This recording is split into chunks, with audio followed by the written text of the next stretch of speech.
Hello， 大家好，我是总舵主阿鹏。前段时间经常的下雨，而且回南天，整个人湿气重，而且整个人特别的容易犯困，怎么办呢？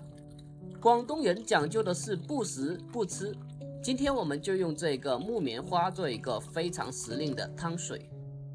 我选用的是新鲜的木棉花，首先将它用清水浸泡起来，水中加适量的食用盐进来。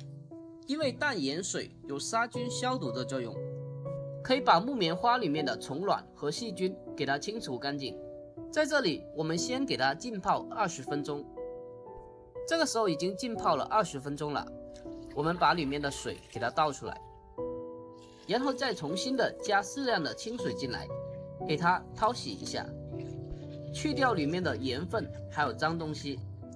在清洗的过程之中，我们需要把花瓣给它打开来，用清水给它冲洗一下，把花瓣里面的脏东西给它冲洗出来。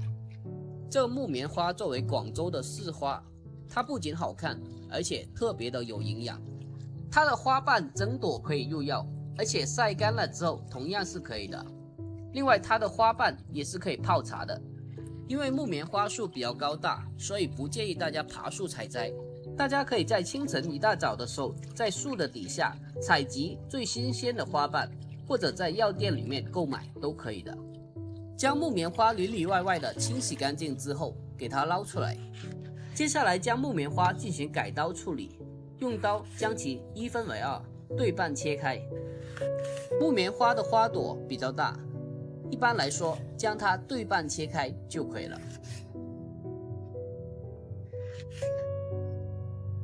将木棉花全部切开之后，先给它装进碗中备用。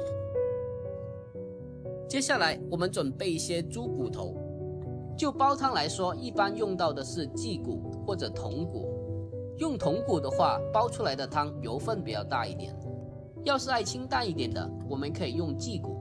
我这个是鸡骨，已经让摊贩给我砍成大块了。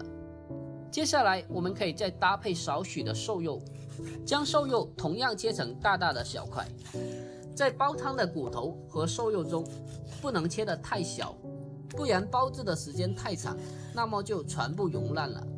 所以煲汤来说，切成略大一点的块状就可以了。切好后和骨头放在一起备用。另外家里要是有鸡脚的话，我们可以搭配几个，因为鸡脚的胶原蛋白比较丰富，所以搭配几个鸡脚，营养更加丰富，而且喝起来更加的好喝。这几个鸡脚是平常蒸鸡、炖鸡的时候留下来的，因为鸡脚太硬了，所以留下来煲汤更加的合适。将鸡脚的脚趾给它剁掉，然后和猪骨、瘦肉放在一起备用。接下来我们准备些许的辅料，首先准备1两的赤小豆，还有大概4钱的薏米，然后加入适量的清水，给它淘洗一下。因为这种食材在晾晒的时候会有一些灰尘还有脏东西，所以必须要给它清洗一下。大概需要将它淘洗3到4遍，直到清水变得清澈就可以了。接下来出场的就是我们广东的煲汤3件宝。老姜就是其一，可以起到一个驱寒的作用。将它改刀切成薄片，大概在5、6片这样子就可以了。接下来就是蜜枣，一般来说一个立牌的话，1到2个蜜枣就足够了。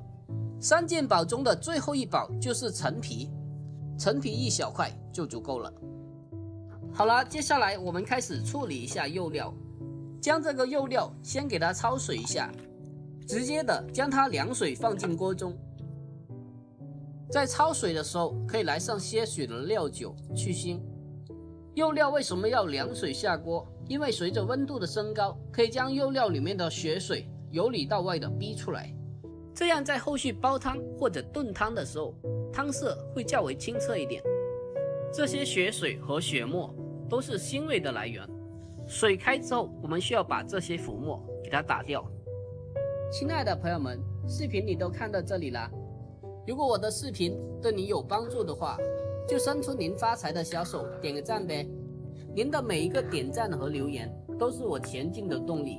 在这里感谢大家的支持和鼓励。将里面的肉料完全的焯熟，这过程大概是3到4分钟这样子，然后将其捞出来清洗一下，把粘在肉料表面的糊沫给它清除干净。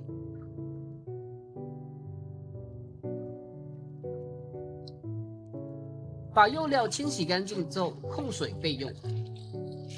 接下来我们准备一个干净的砂锅，然后把焯过水的肉料给它依次的放进来。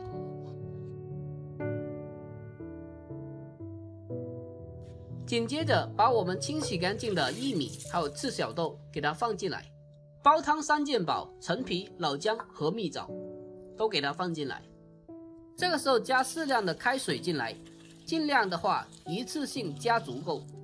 如果非得中途加水的话，那就一定要加热水。接下来开火，用大火将它煮开。还有最后一步非常的关键，加1小勺的花雕酒进来。花雕酒可以增加汤的香味，因为酒精可以和汤里的物质在加热的条件下发生反应，生成酯，而酯是有香味的，所以不但能够去腥，而且还能够洗汤，喝起来更加的鲜美。等到汤水烧开了之后，我们扣上盖子，这个时候将火候改为最小火，用小火先煲半个时辰，木棉花的话稍后再放。今天一大早在公园里面捡了比较多的木棉花，剩下的这些我们先给它晾晒起来。这个花朵红艳艳的，这不愧是广州市的市花，非常的漂亮。将它晒干后用于保存，我们后续要煲汤的时候拿出来就可以了。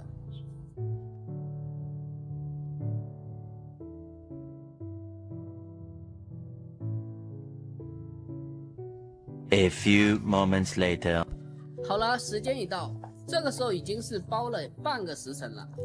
将盖子打开，把清洗干净的木棉花给它放进来。这个木棉花为什么要最后放呢？因为煲汤一般时间比较长，如果刚一开始就放的话，那么煲好之后木棉花就已经是完全找不到了。所以等汤煲得差不多的时候再放。木棉花下锅了之后，继续煲20分钟。好了，又20分钟已经过去了，把盖子打开。哇，这个汤水真的是太香了。接下来我们开始调味，加适量的食用盐进来，其他的什么调料就不用放了，因为这个汤是本身非常的鲜了。用汤勺同一方向轻轻的搅拌一下，让食用盐完全的溶解在里面。哇塞，这个汤色浓郁，看着就非常的想喝。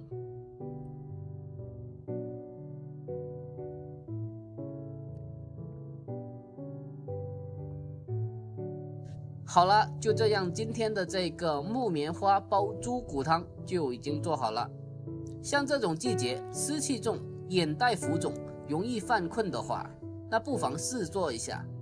这道汤水不但营养丰富，而且还特别的好喝。它的做法也是非常简单的，据说看过视频的都已经学会了。如果您也喜欢这一道汤水，那就帮小老弟点个赞吧，真心感谢您了。